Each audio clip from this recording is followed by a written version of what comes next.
예, 오늘은 가톨릭에 대해서 한번 얘기를 해보도록 하겠습니다. 여러분 잘 아시겠지만 가톨릭은 어, 그 성당 뭐 이렇게 여러분이 잘 알고 있고, 그다음에 종교 개혁을 통해서 개신교가 생겨날 때까지 서구의 종교 전체를 대표했다고 보시면 좋을 것 같습니다. 그래서 가톨릭의 역사는 사실은 기독교의 탄생에서부터 현재까지 지속되는 아주 긴 역사고요.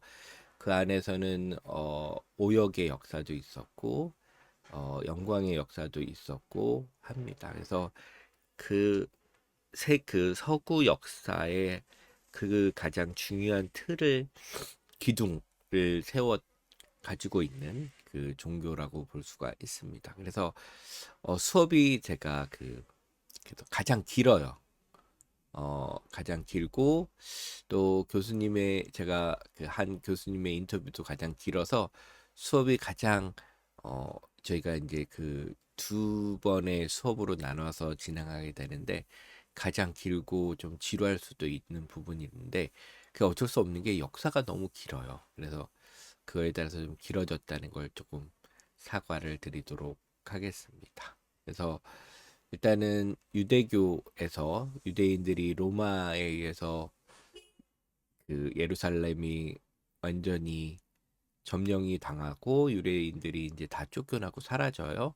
그리고 나서 이제 몇백 년 후에 그다음에 로마의 공식 종교가 기독교로 바뀐 다음부터는 유럽의 가톨릭이 어떻게 보면 한해 가장 핵심이 됩니다. 그래서 항상 교황과 왕들 간의 관계가 유럽의 역사를 지배해 왔다고 볼 수도 있습니다. 그만큼 그 신정이 일치게 된 사회죠. 그러니까 정치의 어떤 종교가 크게 미칠 수 있는 중세에도 엄청나게 영향을 미쳤고, 지금도 많은 나라들이 이 가톨릭의 영향권 아래에 있다고 보시면 됩니다. 그래서 가톨릭이란 의미가 전체 통합한다는 뜻이 있습니다. 그래서 어떤 삶과 법과 사회와 기타 등등 모든 것을 다 통합하는 것으로서의 종교가 가톨릭이 된다고 볼 수도 있을 것 같습니다. 그래서 이 가톨릭을 이해하면 뒤에 나오는 이제 저희가 배우는 프로테스탄트 개신교도 이해할 수 있고, 종교 전체에 대한 이해도 높아갈 것 같아서 좀 길지만 여러분이 좀 양해를 해주시고 좀 잘 들어주셨으면 좋을 것 같습니다. 그래서 가톨릭을 이제 시작할 텐데 조금 길지만 양해를 부탁드리고요.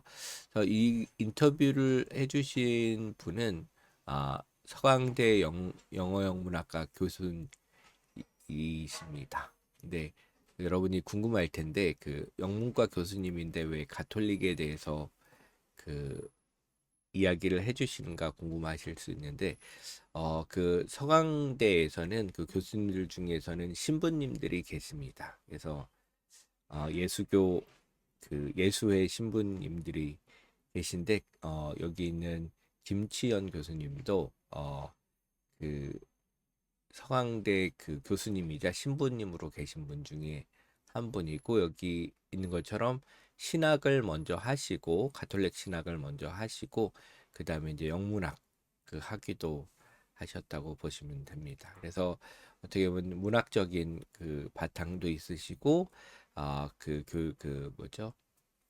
가톨릭의 사제로서도 지금 계시니까 어떻게 보면 가장 잘 설명을 해줄 수 있는 분도 있습니다. 그래서 제가 여러 가지 어려운 질문도 드렸는데 잘 대답도 해주시고 잘 설명을 해주신 것 같습니다. 근데 제 설명하는 부분도 좀 길어요. 네, 여러분이 좀 양해를 부탁드리도록 하겠습니다. 그래서 교수님의 인터뷰가 길어서 인터뷰도 두 개를 나누고 그 뒤에 인터뷰에 맞는 저의 해설을 붙여놨는데 좀 연속이 안 되는 경우도 있습니다. 그래서 어쨌든 인터뷰를 두 개로 나누고 그 뒤에다가 제 설명을 붙였으니까요.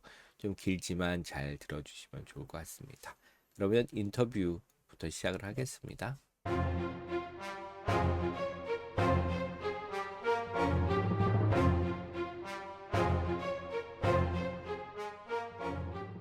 교수님 안녕하세요. 신부님이라고 또 불러야 될 수도 있을 것 같은데 일단 학생들한테 소개를 한번 부탁드리겠습니다. 네, 안녕하세요. 반갑습니다. 저는 서강대학교 영문과에서 지금 가르치고 있는 김치현 교수입니다. 근데 방금 이후 교수님께서 말씀하신 것처럼 또 신부라고 불러야 되지 않냐라고 이제 말씀하셨는데, 저는 이제 서강대에서 가르치긴 하지만 동시에 또 가톨릭의 예수회라는 수도회가 있는데 그 수도회에 소속된 신부입니다.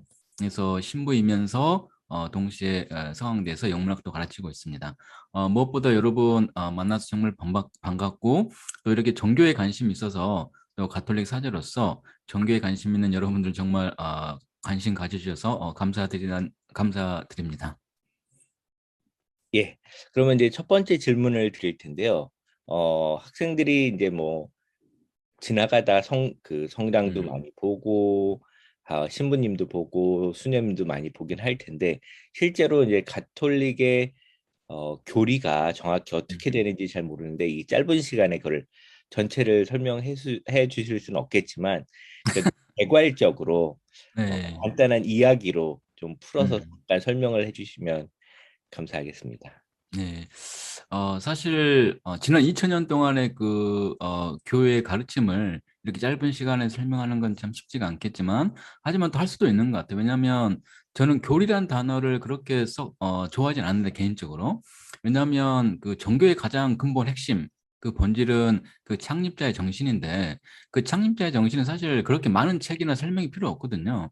왜냐하면 이제 그리스도교를 따르는 종교, 그러니까 뭐 천주교라든가 개신교 이제 기타 여러 종교들이 있는데 어 가톨릭의 가장 핵심 교리는 예수님이죠, 사실은. 그래서 예수님께서 오셔서 그 제자들과 사람들에게 보이셨던 삶의 정신, 이제 그 한마디로 요약하면 이제 사실은 자기를 내어주는 이타 정신, 이기적인 사람에서 비이기적인 타인 중심의 삶으로 변화가 가장 중요한 핵심인 것 같아요.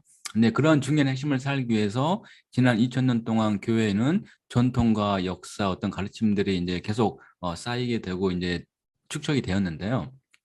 이제 그런 것들을 우리가 교리라고 할 수가 있는데 그 교리의 가장 큰 핵심은 가톨릭에서 아마 삼위일체 교리인 것 같아요. 그래서 이 삼위일체라는 말은 교회에서뿐만 아니라 일반 사회에서도 많이 사용하죠. 저도 예전에 공부할 때 삼위일체 영어 문법 뭐 그런 이제 그런 것들이 있는데 그래서 삼위일체라는 그 단어 안에 포함된 의미가 이제 그 일반 사회에서도 통용이 된 건데 이 삼위일체라는 것은 예수님 그리고 예수님의 아버지 하느님, 그리고 성령, 이 삼위께서 하나라는 거죠. 그래서 이 그리스도교는 유대교에서 왔는데, 당시 고대 문명에서 유대교가 가장 큰 공헌을 한 거는 당시 대부분 세계 고대 문명들은 다신교였는데, 다신 중심이었는데, 유대교는 유일신 선양이었어요. 그리고 가톨릭도 이 유대교에서 나온 일종의 이제 그 뿌리를 두고 있는데, 그 유대교의 유일신 사상을 가톨릭도 계속 이해를 받았고 이제 계속 연결이 된 거죠. 그래서 가톨릭 가장 중요한 사상은 이제 삼위일체 유일신인데 그래서 가톨릭에서 신은 한 분인 거죠. 단 하나의 신이고 하지만 이 하나의 신 유일신이 삼위 세 개의 다른 위격 그래서 예수님, 하느님, 성령 이렇게 각자 고유한 역할을 하시는 거죠. 그래서 세례를 받거나 어떤 중요한 일에 있어서 삼위일체의 이름을 하는 거예요.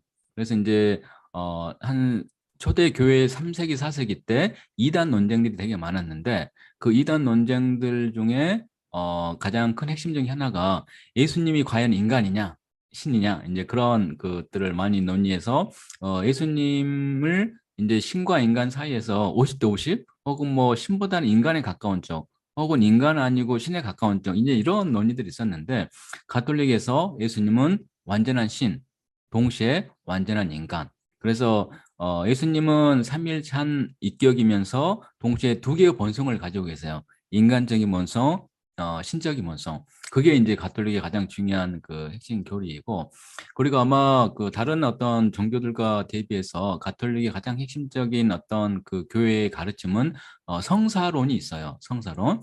그래서 뭐 라틴어로 하면 사크라멘툼, 영어로 하면 사크라멘트. 이제 한국말로 하면 성사인데 한자로 풀어보면 성스러운 일. 그래서 가톨릭에서는 이 성사론이 중요한데 이 성사에는 7가지 성사가 있습니다. 그래서 세례를 받는 세례 성사, 그리고 미사 때 가톨릭의 미사가 있는데 그 미사 때 축성이 된 예수님의 몸, 그 빵을 받아 모실 수 있는 성체성사, 그리고 고백성사, 그리고 결혼할 때는 혼배성사, 그리고 아픈 사람들이 병이 좀 잘 치유될 수 있도록 할 수 있는 병자성사, 그리고 이제 저처럼 신부가 될 때 하는 그 신품성사, 이렇게 이제 일곱 개 성사만 하나 빠졌죠? 견진성사.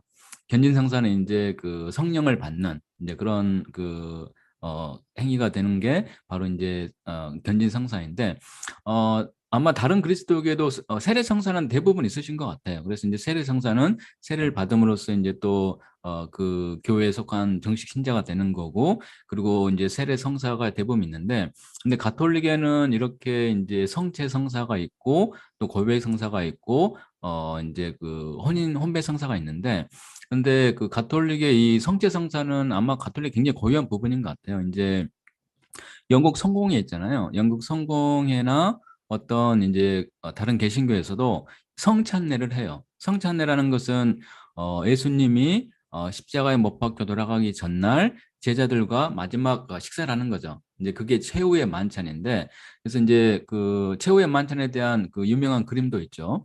그리고 이제 어느 그 믿는 사람 집에 가면 최후 만찬 이제 그림도 걸어놓고 하는데, 최후 만찬이 이제 굉장히 중요한 그 이야기의 역사적 기억. 그래서 그리스도의 신앙의 어떤 토대가 시작되는 어떤 중요한 시발점인데, 그래서 이제 그리스도교가 언제 시작되었느냐 이제 사람들이 얘기를 하는데, 어떤 사람들은 이 최후의 만찬 때 그리스도교가 시작됐다라는 분도 있고, 어떤 분들은 이제 그 오순절, 그래서 예수님께서 돌아가시고 부활하시고 하늘에 오르고 지나서 이제 무서워 숨어 있는 제자들에게 성령을 보내요. 그게 오순절인데, 바로 교회의 시작은 그 오순절이다라고 이제 하는 교회 역사들도 있고 이제 다양한데, 하여튼간 그래서 이제 그 최후의 만찬은 바로 이제 예수님께서 그 세상에 와서 이제 복음을 전파하고 이제 마지막 죽기 전에 제자들과 나누는 이제 그 식사이죠. 근데 마지막 식사 때 단순히 음식을 나누는 것이 아니라, 마지막 식사는 일종의 또 제자들에게 예수님이 마지막으로 제자들에게 어떤 유언, 앞으로 이제 내가 없더라도 이렇게 이렇게 해라 라는 어떤 그 유언인데, 그 최후의 만찬 때 예수님께서 성경을 보면 이런 말씀하셨어요. 그래서 이제 빵을 이제 그 당시 예수님이나 제자들은 다 유대인들이었어요. 유대교에 속한 유대인들이었고, 그래서 이제 유대교에는 과월절이라는 식사가 있어요. 파스오버라고 하는데, 이 파스오버는 그 유대인들이 이집트에서 그 식민살이를 했었는데, 그때 모세라는 애언자가 유대인들을 이집트에서 이제 탈출시킨 거죠. 그때 어떤 유대인들이 마지막 이집트에서 탈출하기 전에 했던 식사가 과월절 식사예요. 그래서 1년에 한 번씩 모든 유대인들은 이 과월절을 지내는데, 그 당시 예수님과 제자들도 다 유대인들이었기 때문에 그 과월절 식사를 해서, 근데 우연찮게도 예수님께서 십자가 못 박혀 돌아가시 전날 마지막에 했던 그 최후의 만찬이 바로 그 유대인들의 과월절 식사였어요. 그리고 유대인들의 과월절 식사는 다 고유한 전통이 있어요. 아무렇게나 식사를 하는 게 아니라 먹어야 될 음식이 있고 또 이제 어떤 얘기하는 어떤 전례가 있는데, 그래서 예수님께서 그 최후의 만찬 때 제자들에게 빵을 나눠줘요. 빵을 나눠주시면서 이거는 내 몸이다. 받아 먹어라. 이제 그리고 예수님 뭐라고 하시냐면 내가 가르쳤던 걸 행해라 라고 말씀하시고, 또 포도주를 나눠주시면서 이거는 포도주가 아니라 나의 피다. 받아 마셔라. 그래서 최후 만찬 때 제자들은 예수님의 몸과 피를 받아 모신 거죠. 근데 가톨릭에서는 이제 가톨릭 미사라는 게 있죠. 근데 미사는 바로 예수님께서 최후의 만찬 때 하셨던 그 제자들에게 마지막 하셨던 그 말씀과 당부, 그거를 계속 진행하는 거예요. 그래서 가톨릭의 미사는 바로 예수님의 최후의 만찬을 계속 재현하는 거죠. 근데 이제 성공회나 다른 어떤 성찬례를 하는 개신교에서는 이 빵에 성찬례를 하긴 하는데, 이 빵이 예수님의 몸을 상징한다. 예수님의 몸은 아니고 상징한다는 상징성을 가지고 있지만, 가톨릭에서의 미사는, 이 성제 성사에서는 우리가 미사 때 축성하는 그 빵이 바로 예수님의 몸으로 변화돼요. 그래서 이제 그 트랜스ubstantiation, 라틴어로 트랜스ubstantiation이라고 하는데 가톨릭의 가장 고유한 그리고 중요한 교리 중 하나가 바로 이 성찬례의 변화인 것 같아요. 그래서 미사 때 신부님이 축성하는 그 빵이 바로 예수님의 몸으로 변화된다라는 것, 이제 그런 거죠. 그래서 이제 가톨릭에서는 어떤 삼위일체 그리고 예수님의 인성과 본성을 가진 두 가지 본성을 가지고 있다라는 것, 그리고 이제 칠성사 중에서도 이 성찬례, 예수님의 그 빵이 예수님의 몸으로 실제로 변화된다라는 것. 이제 그게 아마 중요한 그게 되지 않을까 생각을 하고요. 선생님 혹시 시간 괜찮으면 다른 거 마지막 한 가지 또 얘기도 될까요? 예, 괜찮습니다. 예, 예. 네, 그래서 또 여러분이 이제 흔히 가톨릭에 대해서 얘기할 때 이제 성모님, 마리아에 대해서 또 여러분 많이 얘기를 하시는데 이제 저도 이제 가끔 사람들에게 가톨릭 사제라고 하면 당신 마리아교 아니야? 이제 그런 얘기들 하는데 근데 거기 오해가 있는 것 같아요. 그래서 이제 성모님, 마리아의 성모님은 예수님의 어머니잖아요. 예수님은 정말 위대한 인류의 구원자이고 그렇게 훌륭한 위대한 애언자를 낳으신 성모님은 정말 마땅히 존경받아야 될 훌륭한 분이신 거죠. 그리고 성경에 나타나면 정말 그 예수님 낳은 것뿐만 아니라 예수님을 잉태할 때부터 해서 이렇게 예수님 돌아가실 때까지 이 성경에 남아있는 뭐 많은 기록은 없지만 기록에 보면 정말 성모님께서도 예수님의 어떤 구원 역사, 구원 사업에 굉장히 기여를 많이 하셨고 이제 모범이 되셨는데 신앙의 모범인 거죠 일종의. 그래서 교회에서는 성모님을 존경하는 어떤 그런 게 있어요. 그래서 가톨릭의 또 다른 전통 중에 하나는 성인들의 통공이에요. 이제 가톨릭 성인들이 있어요. 그래서 우리나라에도 최초의 신부인 김대건 안드레아 신부님이 있는데 김대건 안드레아 신부님도 성인으로 추앙이 됐죠. 그래서 이제 가톨릭에서는 어떤 신자가 훌륭히 살고 나서 돌아가셨을 때 그 돌아가시고 나서 성인으로 추대를 해요.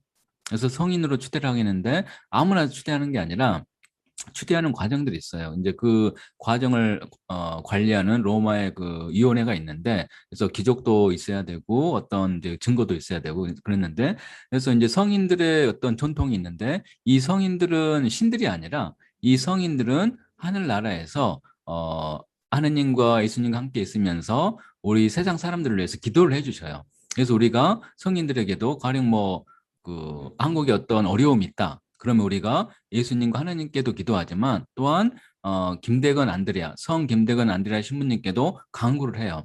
성 김대건 안드레아 신부님, 우리 한국 교회를 위해서 빌어주세요. 그래서 그 성인이 뭘 하는 게 아니라 그 성인에게 우리가 부탁을 함으로써 그 성인이 하느님께 이제 더 간청을 하는 거죠. 그래서 우리가 하나님께 간청하는 것보다 정말 훌륭하게 사셨던 그분이 또 하느님께 간청을 하는 것도 이제 더 도움이 된다고 생각하는 거죠. 하늘나라에는 김영란법이 없는 것 같아요. 우리나라는 김영란법이 있기 때문에 다른 사람 거쳐서 부탁하면 이제 요즘은 잘 안 되죠. 하지만 그 하늘나라에는 김영란법이 없는 것 같아요. 그래서 성모님도 그 성인들과 비슷한 역할을 해요. 그래서 우리가 성모님이 신처럼 무슨 그 초능력을 발휘하는 것이 아니라 성모님은 예수님의 어머니로서 예수님과 정말 가까운 분이시겠죠. 그래서 성모님께 기도를 해요. 그러면 성모님이 직접 들어주시는 것이 아니라 성모님이 예수님께 이제 또 부탁을 하시겠죠.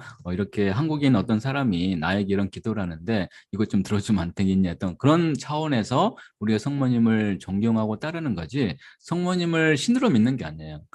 가톨릭은 제가 처음에 말씀드렸던 것처럼 삼위일체의 종교입니다. 그래서 하느님, 예수님, 성령 이 세 위격이 하나의 신이라는 그 하느님이라는 그 믿는 종교이지 마리아교가 아니라는 거 정말 이 기회를 빌어서 여러분에게 좀 말씀드리고 싶습니다. 어, 어쩌면 두 번째 질문을 답을 해주신 것 같아요. 예, 예, 그 예. 가톨릭과 음, 그, 그 개신교의 차이점을 음, 두 가지로 좀 설명을 해주신 것 같습니다. 그래서 네, 일단 두 번째 질문이 아까 다시 반복을 하면 그 예, 예. 개신교와 가톨릭의 차이점을 설명해 달라고 했는데 혹시 못하신 게 있으시면 음, 덧붙여 주시고요. 세 번째 질문은 그 음, 가톨릭이 우리나라 근현대사를 같이 해오고 음, 큰 영향을 미친 걸로 알고 있습니다. 그러니까 근대화도 영향을 미쳤고 민주화 음, 운동 이런 데도 영향을 준 것 같은데 그래서 우리 근현대사와 함께한 가톨릭의 음. 역사나 어떤 공헌한 내용이 있으면 좀 소개 부탁드리겠습니다. 네, 그러면 어떻게 2번, 3번을 그냥 그 연결해서 계속 제가 말씀드릴까요? 예, 예. 예, 알겠습니다.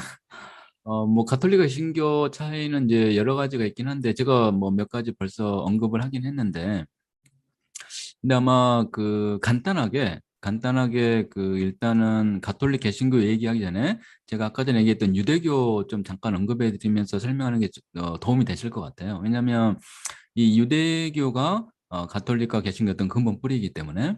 그래서 아까 말씀드렸던 것처럼 이제 그 예수님과 제자들은 유대교였고 실제 유대교 전통 안에 살았어요.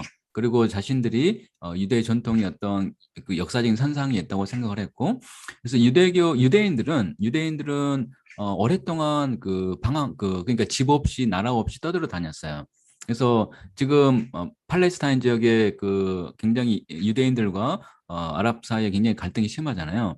근데 원래 그 가나안 지방에서 유대인들이 이제 오랜 방황 끝에 그 예전에 거기서 살았었는데 로마인들이 어떤 그 침략을 받아서 이제 그 2000년 동안 떠돌다 다니다가 2차 대전이 끝나고 나서 다시 팔레스타인 지역에 땅을 그 어떤 세계 유엔이라든가 그런 데 도움을 받아서 땅을 받아서 이제 나라를 건설했는데, 그래서 유대인들은 오랫동안 억압을 받고 그 뭐죠? 그 돌아다녔기 때문에 나라 없이 항상 유대인 그 교리 전통 중에 구세주를 기다리는 전통이 있어요. 그래서 위대한 구세주가 오셔서 우리를 구원해 주실 것이다 라는 믿음이 있었고, 근데 예수님이 오셨을 때 많은 유대인들이 아, 예수님이 그런 구세주구나 라고 믿고 따랐어요. 근데 많은 유대인 지배 엘리트 계층들은 예수님을 애언자로 구세주로 인정하지 않았어요. 왜냐하면 예수님은 정말 평범한 사람이었고, 하지만 유대인들은 우리의 구세주가 되려면 어떤 굉장히 고귀하고 영향력 있는 집안에 태어난 사람이어야 된다. 그래서 유대인들은 지금도 구세주를 기다리고 있어요. 그래서 유대인들은 지금도 구약 시대를 살고 있고, 하지만 그리스도교 신자들은 그 유대교 전통 안에서 그 예수님을 구세주로 받아들였고, 근데 이제 유대교와 그리스도교의 차이점이 뭐냐면 유대인들은 선민 사상이 있어요. 그래서 유대인들은 하느님이 우리만을 사랑한다, 우리만을 구원할 거라는 이제 선민 사상이 있는데, 예수님이 유대인으로서 가장 그 혁명적인 가르침이 뭐였냐면 하느님의 사랑이 유대인들에게만 있는 게 아니라 세상 모든 사람에게. 그래서 이제는 유대인들만을 사랑하는 그 구원하는 것이 아니라 세상 모든 사람을 구원하겠다. 그리고 예수님이 하늘나라 올라가시기 전에 제자들에게 당부하시죠. 이 복음을 세상 만방에 선포하여라. 그래서 그 순간 그 초기 예수님의 제자들과 초기 그리스도교 신자들은 유대교에서 갈라져 나옵니다. 그래서 유대인들은 아직도 구세주를 기다리고 있고, 하지만 예수님을 만난 유대인들은 아, 예수님은 하느님은 우리 유대인들만 구원하신 게 아니라 세상 모든 사람을 구원하시는구나. 그래서 유대교에서 갈라져 나와서 이제 그리스도교 신자들은 뭐 유대인이다, 유대인이 아니다 구별하지 않고 모든 사람들에게 복음을 전파하게 됩니다. 이제 그게 그리스도교의 시작인데, 그러다가 이제 그리스도교가 이제 그 밀라노 칙령을 통해서 콘스탄티누스 황제 때 로마 국교가 되죠. 313년에. 그 전까지는 계속 박해를 받으면서 일종의 그 사이비 종교로 여겨지고 일종의 컬트, 일종의 작은 섹트였어요. 하지만 이제 콘스탄티누스 황제가 어떤 전투에서 십자가 문양을 보고 아, 그리스도교 십자가가 굉장히 힘이 있구나라고 믿고, 이제 사실 콘스탄티누스 황제는 그리스도교를 국교화할 때 여러 가지 정치적인 어떤 목적이 있었죠. 왜냐하면 신앙적인 것도 있었지만 동시에 로마는 엄청난 제국을 형성했기 때문에 다양한 민족과 종교들이 있었어요. 이 다양한 민족과 종교들을 센트럴화시키는 거, 중앙화시키는 게 필요했는데 중앙화시키려면 하나의 종교가 있어야 됐고, 근데 이 그리스도교라는 종교가 중앙 집권화시키는 데 굉장히 또 도움이 되겠다 싶었고, 하여튼 그런 여러 가지 정치적인 이유가 있었던 거죠. 그래서 313년에 이제 콘스탄티누스 밀라노 칙령을 통해서 그리스도교가 이제 국교화되면서 이제 그리스도교가 굉장히 이제 일종의 번성을.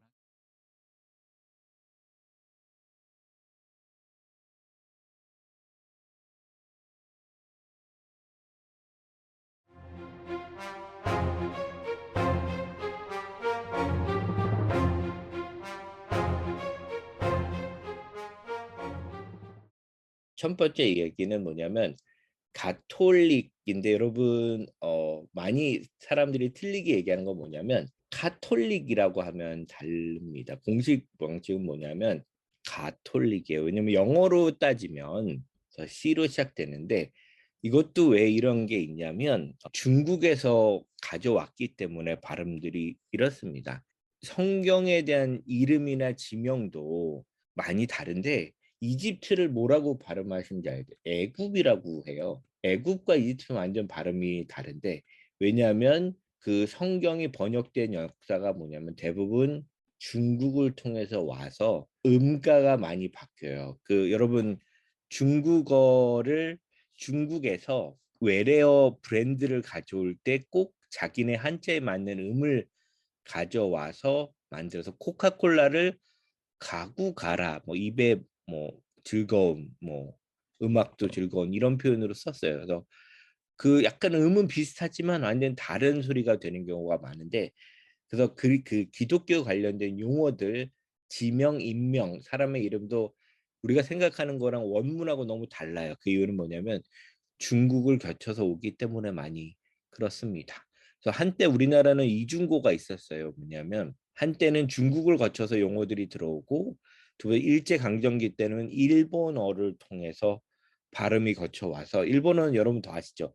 중국보다도 발음이 더 안 좋잖아요. 우리가 알고 있는 전문 용어들도 일본어로 들어오기 때문에 완전 달라진 경우가 많죠. 특히 뭐 공업 뭐 관련된 거는 일본에서 기술을 가져오다 보니까 일본어인데 영어인데 일본을 거쳐와서 이상한 말들이 되는 것처럼 예, 기독교에 관련된 용어들도 다 중국을 주로 와서 생겨나는 문제가 있어서 카톨릭이 아니라 뭐 여러분 이제 공식적으로 누구 얘기할 때는 가톨릭이라고 얘기를 하시면 됩니다. 그래서 가톨릭은 뜻은 뭐냐면 전체적인이라는 뜻이 있어요. 전부, 올이라는 뜻이 있습니다. 그래서 그때 그 안에서 교수님이자 신부님이시죠. 그분은 이제 서강대 교수님이자 동시에 그 예수교 그 신부님이신데 전체를 뜻하는 거고요. 더 개신교와 가톨릭의 얘기를 하면서도 얘기해 주셨던 게 뭐냐면 개신교는 파편화되어 있지만 가톨릭은 뭐냐면 어느 지역의 어느 곳에 가도 통일된 미사의 방법으로 미사를 드리고 어디든 출석이 똑같습니다. 전 세계 어디를 가도. 그래서 어디죠? 그 맨 위에 수장은 교황이라고 하는 그 하나님이 선택된 사람을 뽑는 거였고 그 교황 밑에서 공의회 같은 게 있겠죠. 뭐 회의를 거쳐서 여러 가지들을 정하긴 하는데 그런 전체 틀이 있다는 게 되게 중요합니다. 그래서 쉽게 가톨릭 이거는 사실 기독교는 여러분이 좀 구별을 잘 해야 되는 게 구교와 신교가 있죠. 그 아래도 설명을 해주셨지만 구교를 뭐라고 불러요? 가톨릭이라고 부르고 가톨릭은 크게는 가톨릭인데 안에는 또 뭐라죠? 정교회라는 그리스 동방 정교회라는 또 다른 게 있지만 그거는 우리가 알고 있는 구교는 가톨릭이고요. 서방교회고 그다음에 신교는 종교개혁 이후로 나온 교회들을 가르치게 되는데 이 신교의 특징 중에 하나는 그 교수님이 얘기해 주신 것처럼 중앙이 없어요. 그래서 교파들이 너무 많습니다. 그래서 뭐 여러분 이제 많은 학교 이름들 많이 알잖아요. 그 학교 그들이 교파를 상징한다고 보시면 돼요. 이러면 알고 있는 학교 있을 거예요. 아마 뭐 연세대학교도 미션이 있고요. 뭐 숭실대학교도 그렇고 뭐 예를 들면 종파를 그대로 담은 학교도 있죠. 예를 들면 뭐 성결대학교, 뭐 서울시내 이거는 같은 종파예요. 그러니까 같은 종파인데도 달라요. 그러니까 예를 들면 성결교회 안에 서울신학대학이 있고 성결대학이 있고요. 한신대도 있고 뭐 총신대학교도 있고 감리교 신학교, 장로교 신학교 뭐해서 신학 대학들이 그 종파를 다 마련하는데 예, 다 다른 교파라고 보시면 되겠고 그다음에 하지만 가톨릭 대학교도 좀 그렇긴 해요. 왜냐하면 여러분 가톨릭 대학교로 이름 많이 들어봤죠. 그러니까 가톨릭 의대를 갖고 있는 데는 서울교구고 인천 가톨릭 대는 인천교구, 대구 가톨릭 대는 대구교구 또 이렇게 나눠져 있기도 합니다. 하지만 중요한 건 뭐냐면 그 가톨릭은 전체가 교황을 중심으로 하나의 교회라는 의식이 있습니다. 그 다음에 그 안엔 수도회도 있고 뭐 여러 가지가 있겠지만 그렇게 되어 있고요. 그래서 가톨릭, 기독교 전체를 뭐라고 얘기를 하냐면 그리스도를 따르는 사람들의 종교라고 보시면 됩니다. 그리스도는 보통 예수를 가리치는 그리스어인데요. 이게 라틴어인데, 죄송합니다. 그리스어인데 그리스도를 나타나는 말인데 X가 그 크로 발음이 되는데 그거를 따르는 사람이 뭐가 된 거예요? 크리스찬이라는 말이 됩니다. 크리스찬은 뭐냐면 그리스도를 따르는 사람, 예수를 따르는 사람의 종교라고 보면 되겠고요. 핵심은 여러분이 많은 게 이제 예수의 삶과 정신을 따르는 것이라고 보면 되겠고요. 예수의 삶과 정신은 뭐냐면 이타주의적인 삶이고 이에 따른 전통과 교리가 나오는데 이거에 따라서 많이 갈라지게 됩니다. 그래서 이거는 좀 설명하고 이것도 유대교와도 좀 달라지는 점이 있는데 여러분이 알겠지만 성서는 두 가지로 되어 있는데 하나는 구약이라고 하는 성서와 신약이라고 하는 성서가 있습니다. 구약은 어떤 거냐면 영어로는 올드 테스트먼트라고 되어 있어요. 올드 테스트먼트는 뭐냐면 옛날 약속이라는 뜻이고요.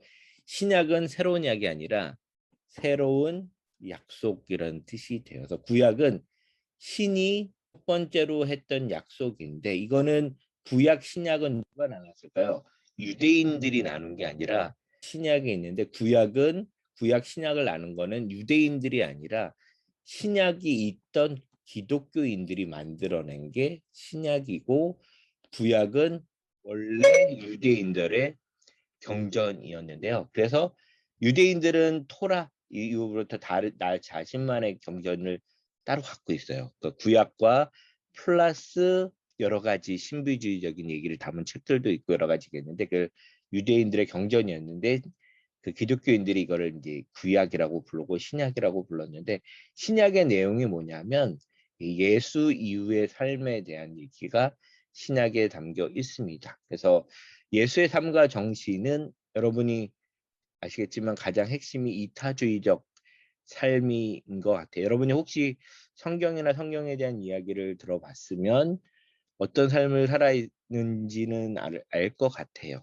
지금 기준으로 봐서는 그렇게 획기적일 아닐 수도 있지만 그 당시에 노예와 여자와 남자의 차별과 그 귀족과 평민 다양한 차별이 가득한 세상에서 예수가 전했던 메시지는 되게 그래서 그 메시지가 그 차별에 대한 메시지가 엄청 강했기 때문에 많은 사람들이 따를 수밖에 없고 그중에 핵심적인 게 뭐냐면 이타주의적인 삶이라고 보면 돼요. 구약과 신약을 나누는 가장 근본적인 말 중에 하나는 뭐냐면 여러분이 잘 아는 얘기일 거예요. 구약의 핵심은 윤리적인 핵심 뭐냐면 눈에는 눈, 이에는 이가 그 구약의 명령이에요.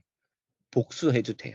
나의 잘못을 해결하는 방법은 복수를 해주면 돼요. 눈을 빼면 나도 그 사람의 눈을 빼면 되고 그 사람이 나의 이를 빠뜨리면 나도 그 사람의 이를 빼주면 되는 게 구약의 방식이었다면 여러분이 많이 들어봤을 텐데 예수님이 했던 얘기는 뭐냐면 누가 한쪽 뺨을 때리면 다른 뺨을 내줘라라는 순수하게 이타적인 행동을 기반한 윤리를 얘기를 해서 그 아까 얘기했던 구약과 신약은 완전히 달라지게 되고 이 핵심은 이타주의적인 삶이라고 보시면 되고 그다음에 예수가 했던 여러 가지 삶과 그 제자들에 대한 얘기들이 있고요. 여기에 따른 전통과 교리가 그 가톨릭의 핵심이 된다고 보시면 됩니다.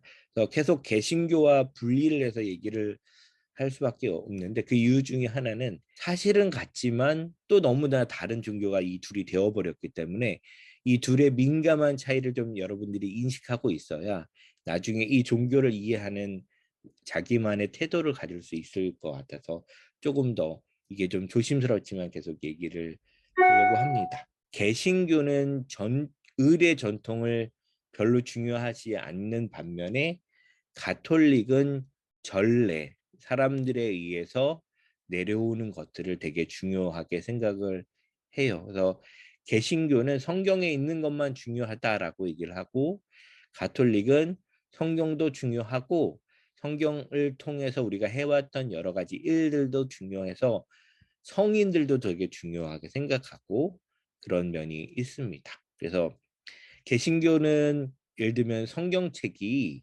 하나님이 주신 말씀이니까 그게 제일 중요하다고 얘기를 하지만, 가톨릭 입장에서는요, 성경은 사람들이 모여서 하나님의 말씀이라고 생각되는 거를 사람들이 모여서 정한 것이다. 그래서 사람들이 그러니까 잘 모여서 잘 결정하고 따르는 것이 중요하다라는 걸 얘기를 해요. 그래서 성경 플러스 전래된 거, 전승된 거가 전체를 가톨릭이라고 부르고, 성경에만 따른다. 이게 개신교라고 보시면 되는데, 실제 종교와는 또 그렇지도 않습니다. 근데 뭐 복잡한 문제이겠지만, 근데 여러분이 이제 공부를 위해서 정리를 해본다면 이렇게 나누면 좋을 것 같다는 생각이 들어요. 가장 기본적인 교리에 대해서 설명을 해달라고 하셨는데, 첫 번째로 골라주신 게 뭐냐면, 그러니까 그 가톨릭 교리의 첫 번째는 삼위일체라고 하는 건데, 세 가지 위, 그러니까 격이죠, 위치. 삼위가 일체 하나의 몸을 갖고 있다라고 보시면 되는데, 이렇게 다 공유하고 있다는 건데 이게 쉽지는 않아요. 세 가지가 완전한데 또 그 세 가지가 하나의 몸을 이룬다 이런 얘기인데, 그 셋은 예수, 성자라고 부르는 거, 그다음에 성부, 그다음에 성자가 있는데 이게 하나라는 뜻이 됩니다. 이것 때문에 뒤에도 얘기하셨겠 해주신 것처럼 이것 때문에 엄청난 이단 논쟁이 있었어요. 이것 때문에 엄청나게 또 갈라져요.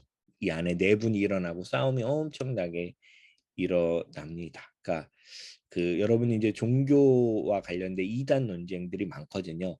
근데 여러분이 생각할 때는 말도 안 되는 건데 싸우는 것처럼 보이는 것도 있고, 근데 그 싸웠던 사람들한테 그게 정말로 중요했던 일이라고 생각하는 거죠. 그러니까 그리스어에 요타라는 그게 있어요. 아이처럼 생긴 게 있는데, 요게 뭐냐면 요 글자 때문에 넣고 빼느냐 때문에 그 삼위일체를 해석하는 방법이 완전 달라지거든요. 그래서 여러 영어 표현에는 요 아이오타라는 글자를 뺀다라는 의미가 중요한 수거로 남아 있어요.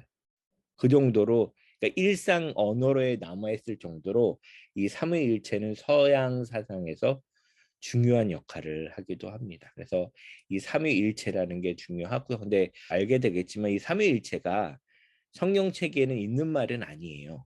이 얘기는 뭐냐면, 사람들이 이후에 신학적으로 정리를 하면서 이렇다라고 정리를 한 거지, 성경책에 여러분이 아무리 뒤져봐도 삼위일체라는 말은 나오지 않습니다. 하지만 성경이나 이런 걸 잘 보면 성부, 성자, 성령이 하나라고 하는 거. 그러니까 성령은 뭐냐면, 그러니까 그 기독교 전통을 잘 모르는 학생들은 이게 성령이 잘 모른다고 할 수 있는데, 이게 성령이 성경책에 보면 예수가 그 여러분 다 알죠. 죽고 부활하고 떠날 때 그 신도들에게 약속해요.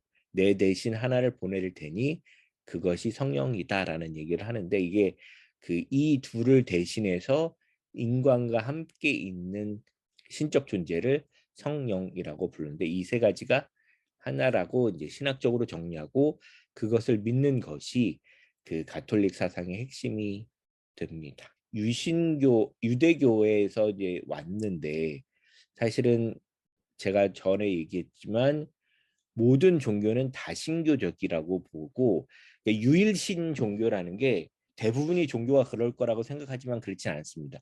종교는 기본적으로 다신론을 바탕으로 하고 있고, 유일신을 믿는 것 자체가 되게 독특한 케이스인데, 지금 우리가 주요 종교라고 생각하는 것들이 그 유일신 사상을 갖고 있기 때문에 이게 대중적인 것처럼 생각되지만, 여러분이 종교사를 보게 되면 유일신 사상은 되게 극소수의 것이에요. 그 역사상으로 보면 유대교가 유일했던 거라고 보시면 됩니다.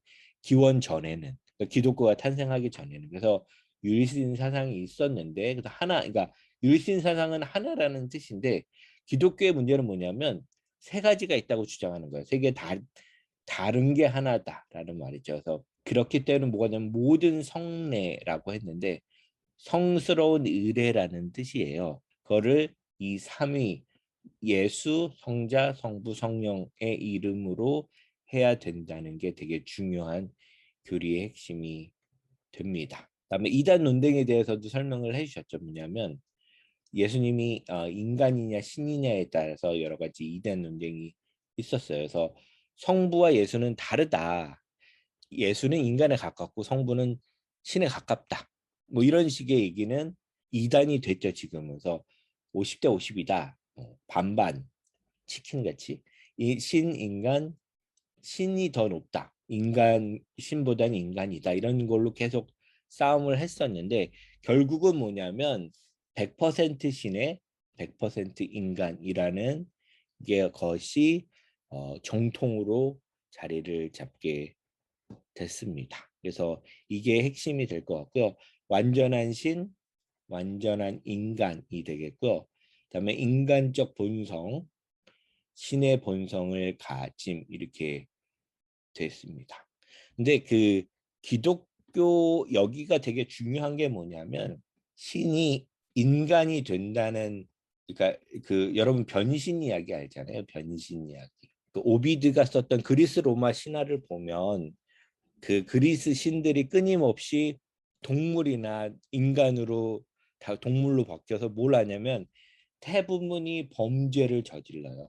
그리스 신화를 보시면 피해자들이 어떻게 돼 신이 이상한 동식물로 바꾸고 그저 피해자를 더 괴롭히는 방법이 변신이라는 그리스 로마 신화적인 신들에 의해는 그런데 신이 인간이 된다는 거는 그 당시에는 되게 획기적인 신학적 내용이에요. 왜냐하면 절대적인 신이 불완전한 인간을 경험한다는 생각이 아주 중요하고 다른 사상이었어요. 그래서 그 당시에는 너무 파격적인 거예요. 지금은 여러분이 뭐 그런 얘기를 옛날부터 들어와서 그저 그런 이야기라고 할 수 있는데 당시에는 완전한 세상을 창조한 신이 되게 불완전한 인간의 몸을 입고 이 세상에 온다는 생각은 아주 파격적인 생각이었죠.